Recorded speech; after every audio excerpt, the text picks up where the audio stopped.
and welcome to Dave Barlow Guitar, and in this video we have another Chipson that a customer has brought in. I just want to emphasize the fact that it's a customer that's brought one in. I do not actually own a Chipson, just to make that clarification. Anyway, so I thought this would be interesting because customer brought it in. He got it from AliExpress, and I don't have any more details about it other than that. You could probably just see it in the background behind me there. It's a lovely purple colour, but all is not what it seems. This must be the ugliest colour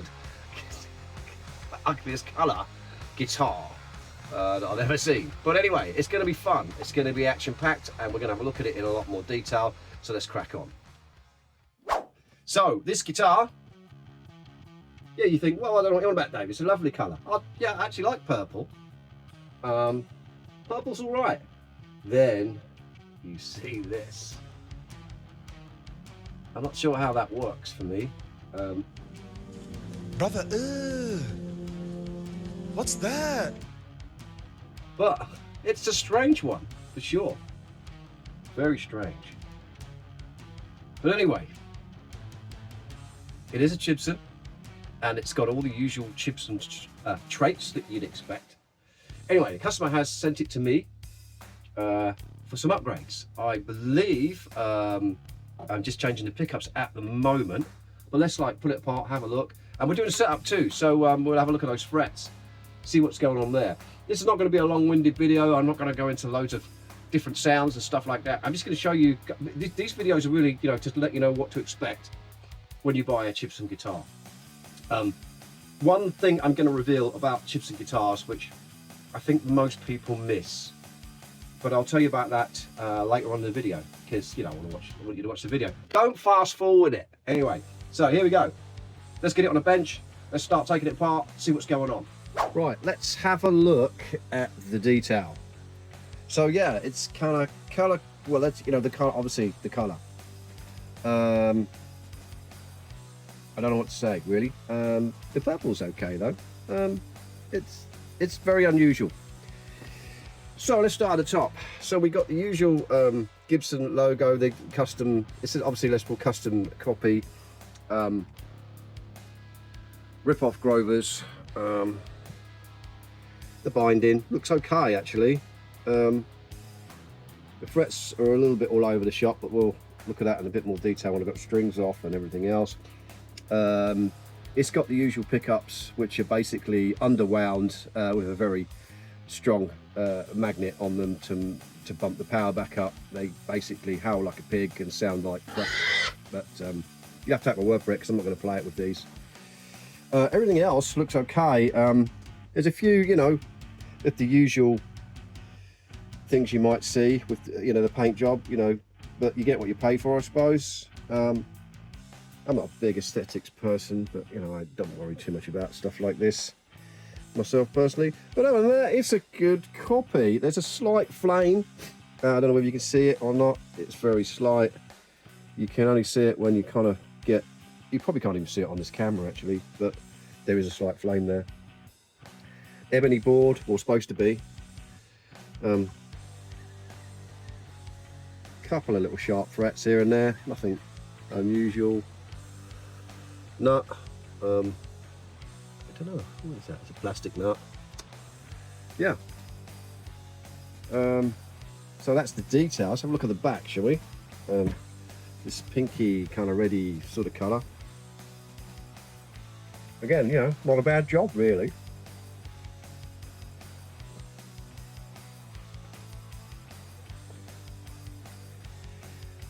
Anyway. Cool. Right, let's take it apart. Right, so the pickups are out. Looks like this is a veneer. On the back, it's actually two pieces. Yeah, two pieces. Not much to write home about really. Just your usual sort of Chipson really. Nothing special about this one. Pretty standard, I think. From what I can work out now, all the Chipsons that I've seen anyway are pretty standard. The way they make them. It's like the same factory's making them. Even the nuts all looks familiar, everything looks familiar. Not really much to say about it. It's not much, you know, it's no different from all the others, apart from this horrible paint job. I mean, the finish is okay, it's just the colour coordination's a bit weird. Pickups, yeah, really lightweight, like there's nothing in them. B for bridge, M for neck, I suppose. Yeah, okay. So, the great thing is that we're going to do a setup on this guitar. I'm going to sort those frets out. I'll come to them in a second. And we're going to put some pickups in. This time we're going to put some Toneriders in, but I get to that in the next segment of the video because it's like, you know, I'm pretty blown away by Tonerider at the moment, and you'll see why when we get to the, well, you know, when this video moves on to that section. But anyway, let's check the frets. So I do the usual thing that everybody else does on YouTube, and I get the fret rocker out and I go through all the frets and all that kind of stuff. But what I don't want to do is I don't want to do some kind of time-lapse stuff where I'm undoing strings, doing strings up, doing all this. I don't want to do that because that bores the hell out of me. So I'm not going to do it to you. So I'm going to just crack on and see what I've got to do here, and then I'll come back and I'll explain it. Right, so I went along the frets to check, see if they're level. And obviously I've marked the ones that aren't level. And I got to about here, which is 1, 2, 3, 9th fret, 10th fret, 9th fret, sorry, and you know, I found a few high ones, so I started marking them up, and I found all these high as well. But anyway, I'm just going to tell you what I did. Is that I got my tapometer out, which is one of these, a hammer to you and me.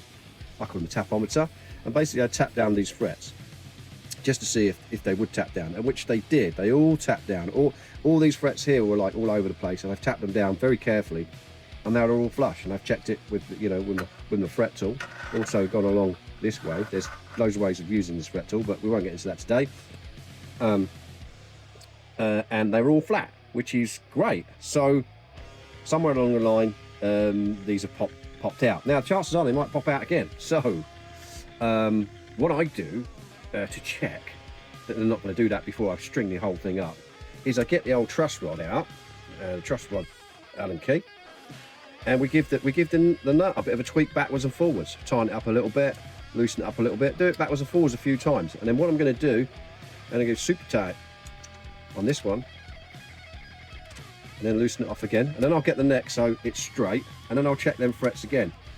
And if they're popping out again, which sometimes they do, then I'm going to have to do something else. I'll either sink some glue in them, or if they don't move once they've popped it, no, we're gonna have to sink some glue in them. We're gonna have to hold them in somewhere or another. But anyway, let me just play around with this and see how far I get. But this is like a hot tip, right? Because people don't tell you this on YouTube. You know, after you hammer in the frets, are they gonna pop out again? Because they've already popped out before, right? I'm not a luthier, I'm a guitar tech, and I play the guitar a lot. So like I do a lot of setups. So let's just check this, and then I'll come back to you. Okay, right. So happy days. Straighten the neck out. Well, I've tweaked the neck backwards and forwards, tightened it. You know, put a bow in it and straightened it up, and took it the other way, just to see if these frets are going to pop back out again. They haven't. I've checked it, so there is no need to level these frets. Top tip there that nobody tells you about on YouTube. I just told you, unless I've missed something. But there you go. On to the next thing. So the next thing is that some of these frets I got little sharp edges on. Now, I'm assuming you know how to do this. You get one of these files with a safe edge on it, and basically you just kind of do this. I'm doing this one-handed just because for speed. You're doing that kind of thing, right? Now, obviously you can buy all sorts of great tools to do it, and I've got a couple of expensive fret end tools that I purchased, and do you know what, I still go back to this one, which is a cheapy Draper one, which I got in a Draper set ages and ages ago. It's got a safe edge on it, and it's just, I don't know, it just seems to work better than all the others that I've tried. Maybe it's just me, but yeah. So rather than, you know, time lapse again, I'm going to do all these frets this way and that way, and just get them so you can run your finger on there without, you know, feeling any sharpness. I'm going to do that, and then once I've done that, I'm going to talk to you about the pickups that are going in this, which It's going to be great. Right, okay, so gripes. This is a gripe, okay? I'm going to have a few gripes, obviously, with this guitar. It's going to be difficult for me to show you, but I'm going to have a go at it anyway. So, if you look at the fret, I mean, the frets are now flush now, and I haven't had to level them, which is a bonus. But the other thing you probably can't see very well on here is, I might put a close-up picture in, and you might and pause the video so you can see, is that the frets on here are like a sloping, the angle's like quite a lot that way, and you lose a lot of fretting area. I mean, it doesn't look like much here, but it makes all the difference. Trust me, when you're a player. I'll show you one of the fret jobs I've done. So if you look at that, you can see it. Maybe not. Maybe you can. Basically, what I do is you don't have to go at such an incredible angle. You just lose some frets. Anyway, it's a gripe. Maybe you can see that. Maybe you can't. Anyway, onwards. So this guitar, it's going to have Toneriders on it, and I already opened the box, and I was pretty blown away. So I thought, oh, I need to show you guys this. Toneriders are a UK company, and the customer has bought some pickups for this, which will go into some detail. So I'm opening this box, you know, I'm looking at this. I mean, these aren't what I call, like, you know, these aren't your Seymour Duncan priced kind of pickups. These are not priced anywhere near that. That's all I'm going to say. So there you get a little sticker. I think that a lot of companies are doing stickers now, aren't they, with their products? Bill. And these are the boxes that they come in. Just get rid of that box there.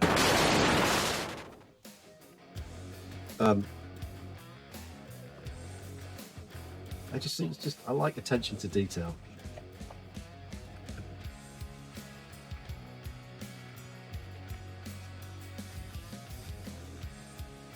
I really do. These are Tonerider Alnico 2 Classics. So I'm probably think of Slash, and that's where we're going with these. So that'll be interesting when we do the playthrough of this guitar to see exactly what we get. Obviously I can't play any Slash stuff because I get strikes, and I don't earn me 25 quid for doing this video from YouTube for having 50 million views or whatever the silly price they give us. Anyway, is that, should I don't know if I'm going to take that out of the video. I'll stuff it, I'll leave it in. Anyway, so yeah, that's really nice pickups. They're kind of, you know, probably a lot of people know me for Iron Gear. I mean, they're great pickups too. I mean, these companies make good pickups. The Tonerider's got a few of their pickups, and they're really good. So I was just blown away by that. So let's have a look at the other one, just to make sure there's consistency. Seems to be the case. They've got the colour right as well on these pickups. This kind of, it's right. It's sort of vintage right, if you know what I mean. Where some are a little bit sicky yellow. But yeah, very nice indeed. Look forward to hearing these. Anyway, moving on. Yeah, I should mention this. So these Alnico 2 Classic Toneriders, they are a late 50s voiced bridge humbucker featuring a lower strength Alnico 2 magnet for a warm tone and superb sustain. This is the bridge, 8.3K. This one is the neck, which is 7.5K.